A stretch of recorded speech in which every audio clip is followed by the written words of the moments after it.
Hi everyone, I am Shri, a business analytics grad student. Today I am here to present my NBA Twitter fan engagement case. The agenda for this presentation is to quickly go through an overview of Nike, our key stakeholder, come up with some business goals by clearly understanding the case in its real-time situation. We will also be going through the pre and post data processing techniques while understanding the text frequency and associations. Later, we will also be computing sentiment analysis for Nike and its competitor brands like Adidas. I will end my presentation with key findings, prospective opportunities for Nike, and also my personal recommendations. Nike, a brief overview. Nike is an American MNC that is engaged in the design, development, manufacturing, marketing, and sales of footwear, apparel, equipment, accessories, and services. It is the world's largest supplier of athletic shoes and a major manufacturer of sports equipment with a revenue in excess of $37.4 billion in its fiscal year 2020. Despite it having a great brand value in 2020, Nike experienced a 70.67% decline in free cash flow, a 4.38% decline in revenue, and a 22% decline in EBITDA. To overcome this loss, we were presented with a business challenge to perform qualitative analysis by using different ways to explore the NBA fans' engagement on Twitter during 2019-2020, the 74th NBA season. We will also understand the change in sentiments of the fans during the entire season and propose some insights that can help Nike's marketing team to enhance their current performance. The NBA 2019-2020 timeline. The new season of NBA started in October 2019. In February 2020, the NBA All Star game happened, which gathered a lot of attention.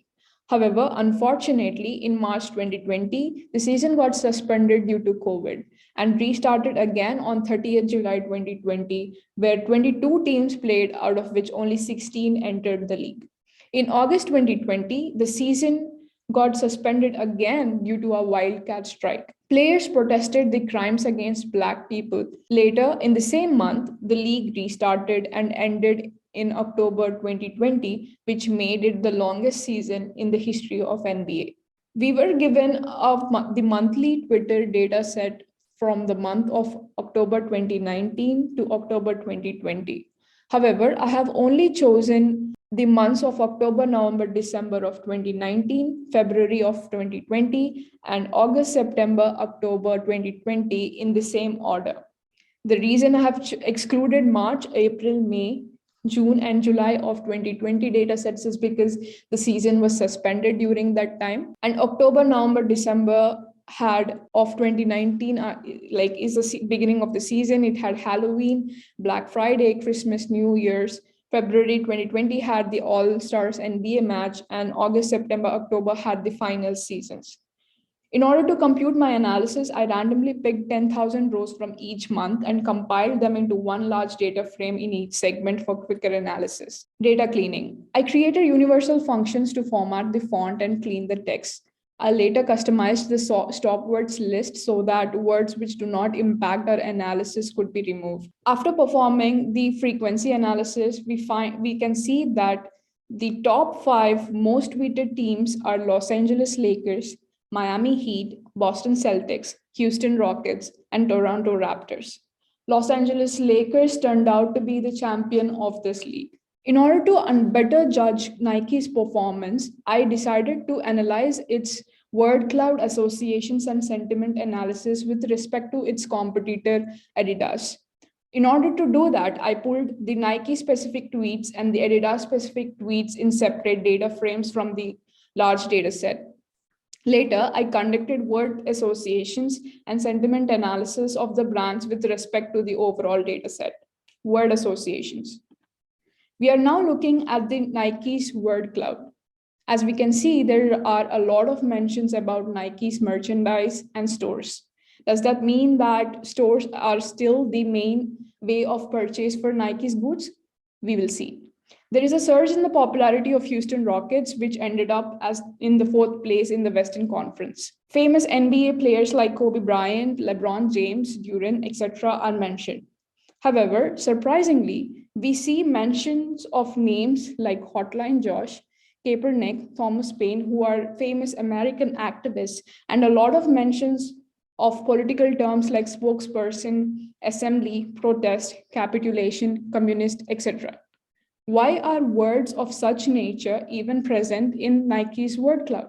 However, we need to understand the sales insight that we can infer from this word cloud is that terms like men's, hoodies, jerseys, sneakers, Air Jordan shirts, stadium boots often are correlated with Nike. So that means that customers are most probably to search for these terms when they're searching for something under Nike.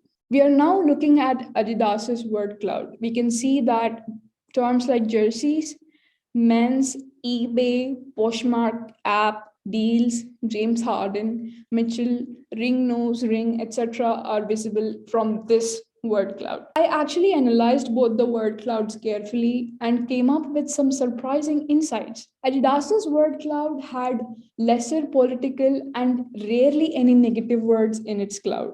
Does that mean that Nike has greater influence in the segment of sports? Lots of terms like youth, kids, size, broke can be used to estimate that the audience of Adidas could be of a younger age range in comparison to Nike. In order to prove my insights, I later computed the sentiment analysis of both the brands with respect to the overall data set. We are now looking at the sentiment analysis for the overall data set, which I computed using NRC. We can see that the dataset had the highest number of positive emotion tweets, followed by anger emotion tweets, sadness emotion tweets, and negative emotion tweets. The possible reason of having a lot of sadness and anger related emotion tweets is that there are a lot of tragic accidents like Kobe Bryant's death and other crimes against Black people happened during this particular time. We are now looking at Nike's sentiment analysis. Nike had a total of 1371 negative tweets, 4071 positive tweets, which makes its data set a positive emotion data set. Adidas's data set had 354 negative tweets and 1023 positive tweets, which also makes it a positive emotion-led data set. After analyzing the sentiment analysis and the word cloud associations for both Adidas and Nike, I understood that despite both the data sets looked similar in their sentiment analysis, Nike had a greater amount of negative tweets and negative words in its word cloud. With the understandings and insights that I incurred yet, I came up with 4 key areas to consider for Nike. There were a lot of tweets from American activists and journalists. Could this be because of the wildcat strike when players protested crimes against Black people? If that is the case, Nike can create new awareness campaigns and make online content with famous NBA players as the front. This can actually help it promote its products more and increase its sales. Lots of political and negative terms could be found in the cloud. How can this be leveraged positively for Nike? The negative words in the cloud could be of use to detect the common users' requirements from the brand. It can also be used to analyze the customer's satisfaction. Why are the customized goods like Jordans and players' lines of sneakers not seen anywhere in the cloud, even during the holiday season?